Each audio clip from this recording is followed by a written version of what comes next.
సురుచిర తారక కుసుమ పద్యానికి అర్థ వివరణ ఇవ్వబోతున్నాను. సురుచిర తారక కుసుమ శోభి నభోంగన భూమిన్ అంటే సురుచిర అంటే అందమైనటువంటి, తారక అంటే నక్షత్రాలైనటువంటి, కుసుమం అంటే పూలచే, శోభి అంటే ప్రకాశిస్తున్నటువంటి నభోంగన భూమి, నభము అంటే ఆకాశము, అంగన భూమి అంటే రంగస్థలము.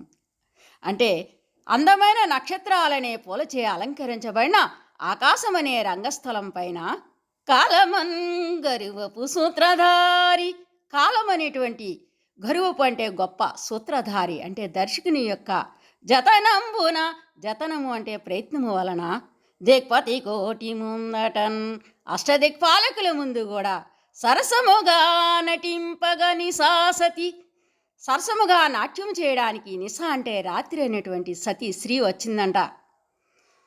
నిశాసతికెత్తిన కొత్త తోపు, ఆ నాట్యం చేయడానికి వచ్చిన రాత్రి అనే స్త్రీకి ఎత్తినటువంటి కొత్తదైనటువంటి తోపు అంటే ఎరుపు రంగు కలిగినటువంటి పెందెర అనను, పెందెర అంటే పెద్ద తెరల అలరారుతూ ఉందంట.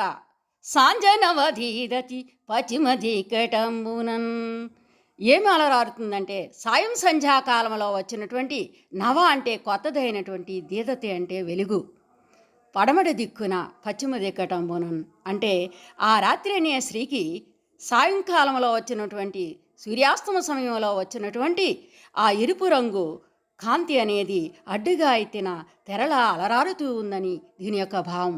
ధన్యవాదములు.